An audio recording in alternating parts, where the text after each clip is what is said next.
The Commerce Department recently announced a decline in retail sales in the United States.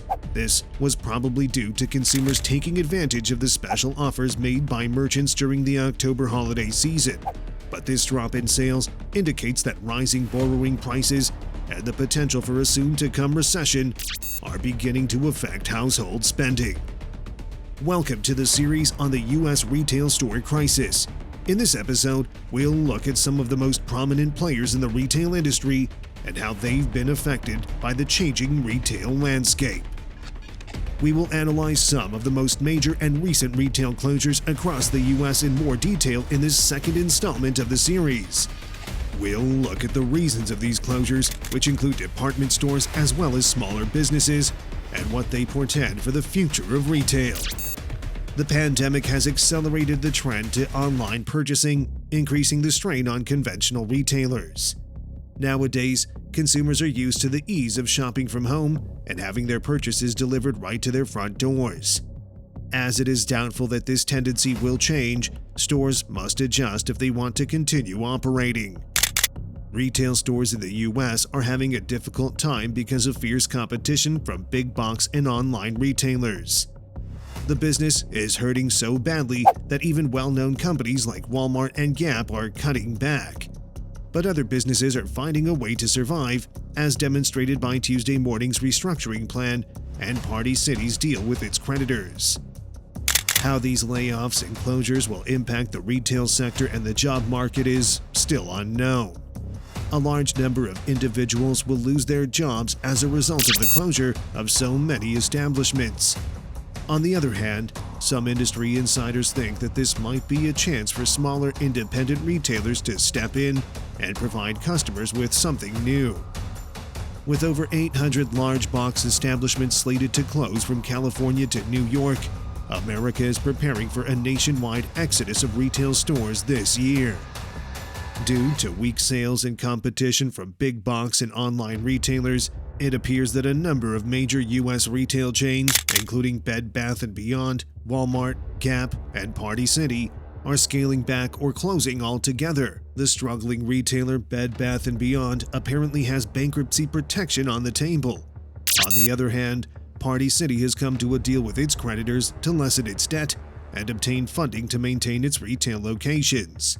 According to those with knowledge of the situation, Bed Bath & Beyond Inc. (BBBYO) is getting ready to file for bankruptcy protection in the upcoming weeks as a result of weak sales and an inability to compete with major online and big box retailers. Party City has long had to contend with competition for party supplies and decorations, particularly from big box retailers and internet merchants that carry a greater selection of goods. The largest party supplies and Halloween-specific retail chain in the U.S. said in a regulatory filing that it has achieved a debt reduction arrangement with its creditors to reduce its $1.7 billion debt burden. The business claimed to have acquired $150 million in financing to maintain its operations and keep its stores open. Party City, PRTY, locations, and 149 temporary Halloween City outlets made up the company's overall store count as of October. Party City employed more than 16,000 people in 2021. During the course of 2023, at least 803 stores are expected to close, with many being forced into drastic cost-cutting due to rising inflation and diminishing profit margins. Just 1 year ago, Bed Bath & Beyond owned 953, but by the end of 2023, there will only be 360 flagship Bed Bath & Beyond stores and 120 Buy Baby sites. California, which will lose 35 stores, will be the state hardest hit. Florida will also lose 21, New York will lose 23, and Illinois will lose 18. Tuesday morning is the second business planning to close, as it is attempting to withstand bankruptcy by closing more than half of its outlets. The struggling home goods retailer will close 265 stores, making the second wave of store closures in the past 3 years. This extensive restructuring comes after the chain declared Chapter 11 bankruptcy this month, forcing it to liquidate its least lucrative locations. They have mostly decreased in California, where 30 stores will close, Florida, where 23 will close, and Texas, where 19 will close. Other states that will have significant closures include Virginia, 10, Georgia, 12, and Colorado, 14. Following growth of 1.3% in October, retail sales decreased by 0.6% in November, which is the largest decrease since December 2021.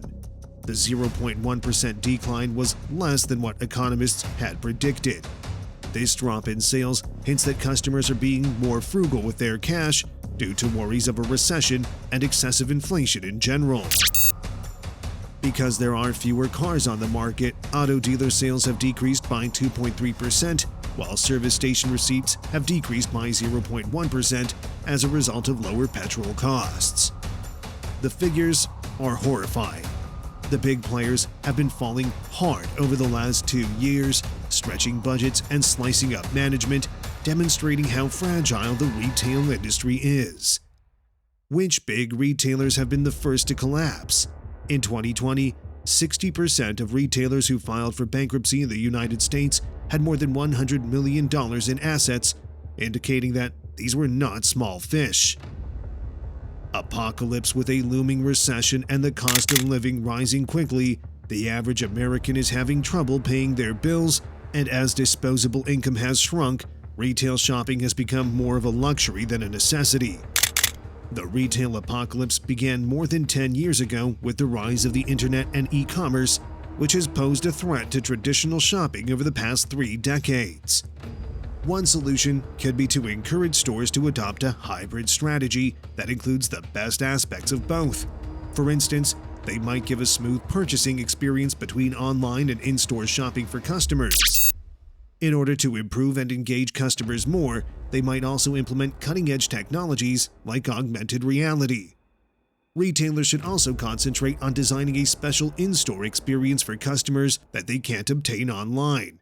For instance, they could design a retail layout that invites shoppers to browse and find new goods. They might also give individualized client support, which is a challenge for many internet merchants.